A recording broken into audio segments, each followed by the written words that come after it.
What's happening, YouTube? I got a big day ahead of me, a real big day ahead of me.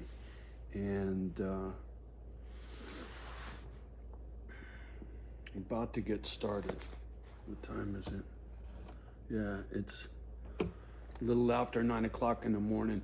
I'm supposed to get snow pretty much all day, and then it's supposed to blow out. And then there isn't supposed to be any snow for a while, but it's gonna be cold. And so I've learned through experience with dealing with the snow, it's light and fluffy. When it's light and fluffy like this, it moves real easy with the snowblower. Now, if I let it sit overnight and then I blow it all tomorrow, it sinks, it gets cold, it gets crunchy, it gets hard, and it's not nearly as easy to move. So I told myself, if I get out there by 10 o'clock, within an hour from now, I get out there at 10 o'clock, that gives me 11, 12, 1, 2, 3, 4 o'clock. By 4 o'clock, it'll be getting dark. It gives me 6 hours to move as much as I can move. I don't know. I'm gonna see. This is going to kind of be a test because now I know how to use the gizmo, and I kind of got a plan of attack, how to move from the driveway to the back of the property and just be more efficient with my little trails, you know what I mean? So I'm curious to see how much I can get done in 6 hours.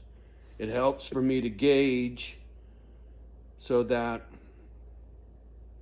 I get a big storm, I kind of know what I'm up against, and then I can figure out how much fuel I burned through, right? I topped off all my fuel. I'll top off the tank on the blower before I get started. And all of this is a learning curve for me, right? This is the foreman on a job site. And these are things I'm checking off my list of shit I gotta know. And then I don't have to trip, because then when I'm up against something, I mean, I'm looking out the window right now at the shop, and the wind is blowing the snow off the roof, and it's crazy out there, right? And this is first time. I dig it. It's tough. It's a lot of work, right? As long as this old pump keeps pumping, I'm golden, right? I try not to kill myself, try to work smarter, not harder, let the blower do most of the work, right? Where before I really didn't know what I was doing with the gizmo, now I do. And so now it's a little easier to maneuver, put it in high gear, steer it. It's got these goofy little steer brake things. And so now I can kind of, let the machine do most of the work. But I'll tell you what, come next winter, there will be a snowblower on the front of my fucking lawnmower. And I will sit on that little tractor and I will way easier. The thing about the little walk behind, it's a good workout. It's good for me to be walking around, getting busy. And it's got heated grip, so even with these little janky gloves, my hands stay warm. And because the snow up here is pretty dry, airy, fluffy, it's not wet. Look. Thermal, pair of coveralls, my vest, cotton bullshit, and then this hoodie, Carhartt hoodie, right? It's what they call it, severe weather gear, right? When I was doing construction, it'd be cold, 6 o'clock in the morning, cold back then, you know, if it was 30, it was cold. But that's what this hoodie was for, right? Everything is double lined, so I got flannel, cotton. And then same thing with this rig. This is bullshit Carhartt cotton, but then it's got the plastic and it's really thickly lined, so I don't get cold. And because the shit's not real wet, I don't get wet. If I was working in the rain, then I'd have slickers on, right? Some rubbery shit where the water can't get through. But I don't fuck around in the rain. I don't have to. The rain's not a problem for me. Mud is not a problem for me. The truck goes anywhere in the fucking rain. But in the snow, I don't give a fuck how big your rig is. Once the snow hits your fucking axles, you're not going nowhere. Your fucking undercarriage works like a snowplow and you're fucking stuck. Yeah, I got 34s on there now, you know, so a foot of snow, no problem. I can plow through a foot of snow.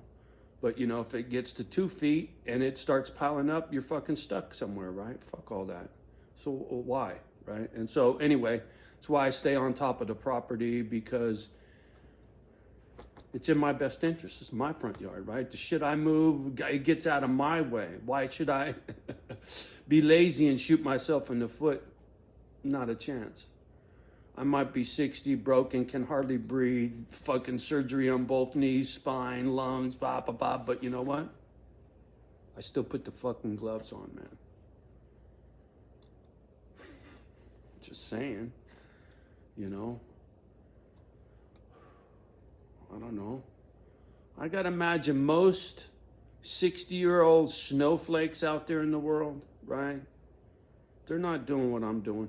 The folks up in this neck of the woods who have grown up here, right? They know what this life's like, you know? Maybe my neighbors will see me putting in work and realize I'm not some fucking piece of shit and be a little more neighborly, right? Whether they do or they don't, that's on them at this point, right?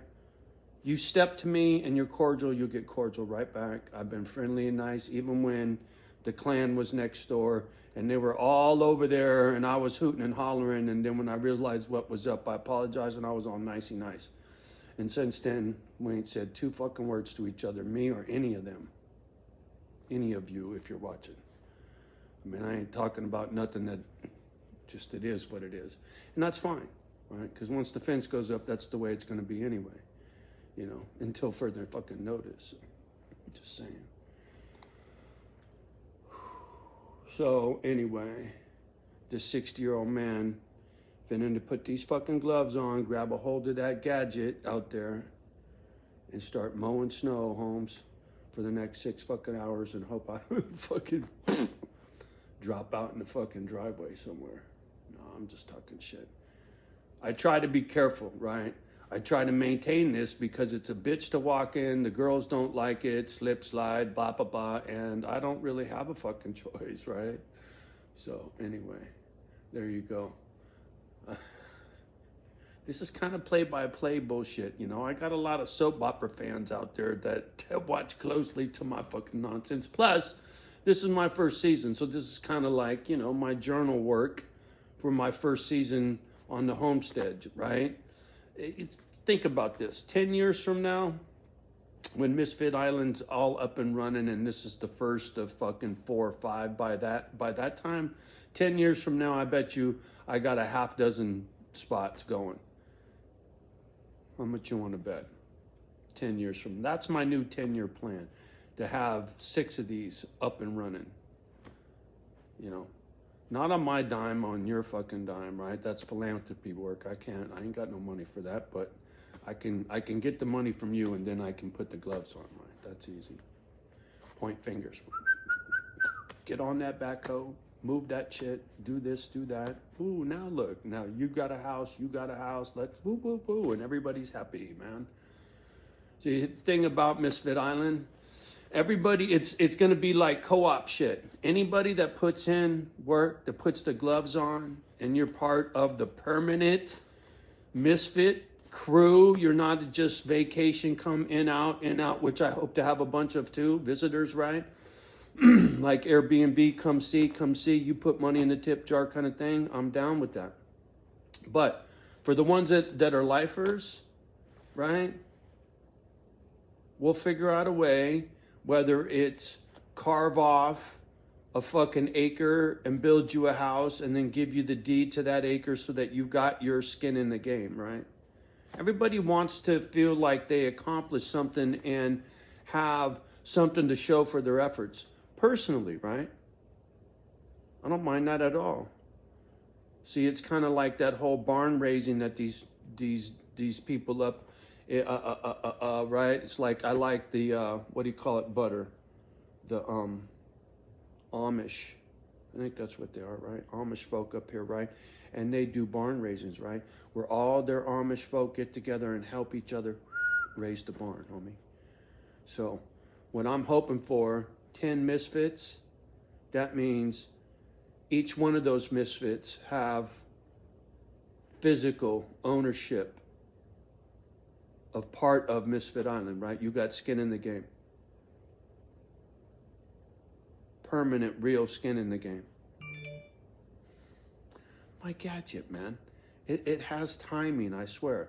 I get, something, everybody's listening to bling. Anyway, but that's how I want it to be, right? If I could have it my way, right? Like I've said over and over and over again, 10 people on 30 acres and 100 dogs. And those 10 people each own an acre, right? So there's 10 acres out of 30, and Misfit Island still is 20 acres of commune shit for everybody, right? But each one of you got your own little fucking and your own little acre, right? If that's what feels right, or you're on the paperwork of the whole fucking thing, right? And Misfit Island is 10 equal portions or some bullshit. That's all that foundation shit. I don't know how that works, right? And as far as pulling salaries, that comes off of donations, et cetera, et cetera, et cetera, et cetera, right? There's a lot to figure out, but it's just simple paper pushing bullshit, right? This is what I'm worried about. Motherfuckers that are afraid to put the fucking gloves on. You don't have to kill yourself. I can't kill myself out there because I'll kill myself, right? I ain't stupid. And I don't expect anybody to kill themselves. Just do what the 60-year-old man can do. If you can do what I can do, I'm not going to I'll be very grateful. Very, very grateful if you can do what I can do, right? That's all I'm asking from any misfit. Just please do what I do. Care. Put in a little work, and when the weather's lousy or you don't feel good and today's not a good day to put in work, well, fucking take the day off. I don't care. There are no rules. You want to work 24 hours and take 3 days off, or you want to work, it doesn't matter to me. Because to me, work isn't work. It's therapy. It's good for you. It's good for the doggies. It's good for us.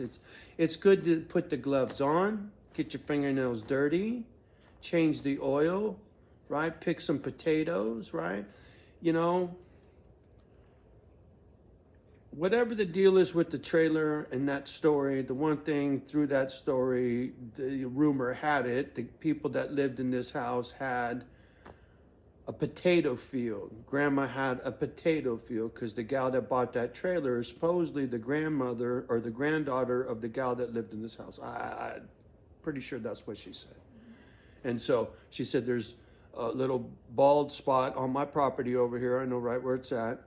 And it's on my side of the fucking boundaries. There, you know what I mean? I've already had the property surveyed, so I ain't tripping. But she said that used to be a potato field.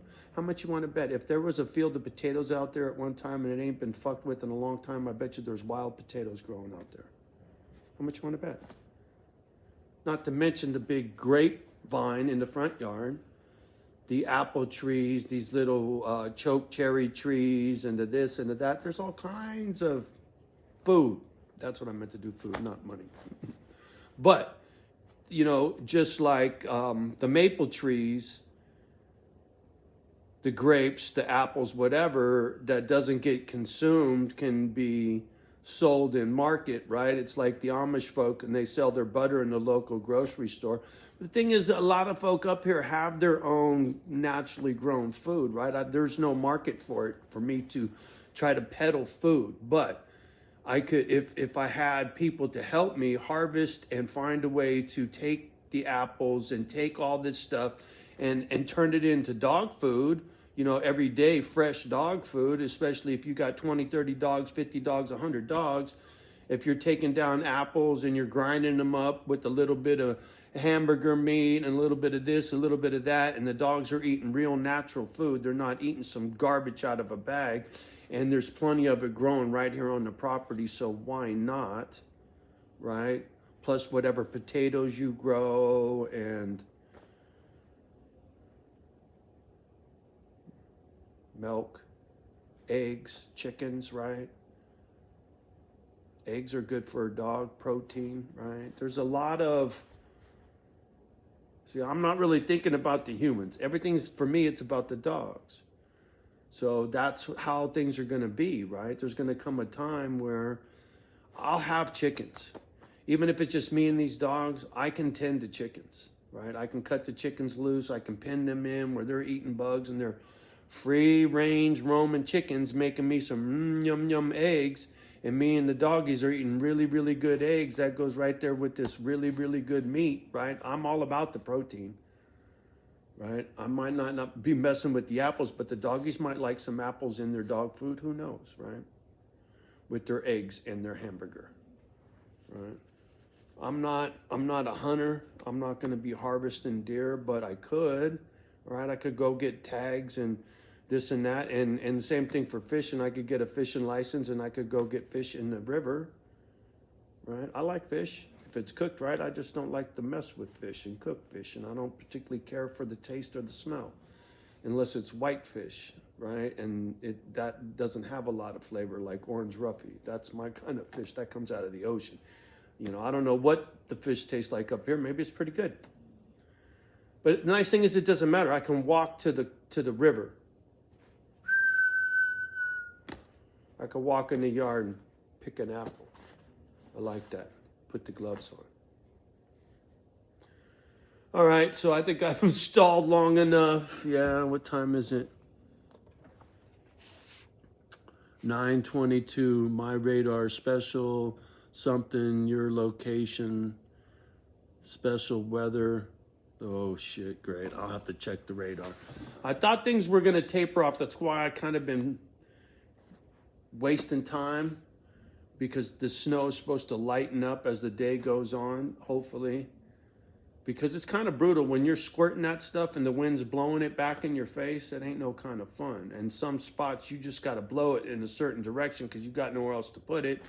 And sometimes that's in the wind, and that's not that's no fun, especially this fluffy stuff.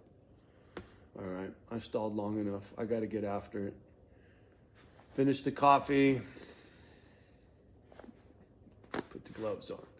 All right, y'all. Thank you for your love and support, right? All your little comments and your thumbs up. Me and the girls really appreciate you guys very much. Please do me a favor. Love the ones that love you back. Do your best with the rest. Do not let the kids hear the... And we'll talk soon. Peace.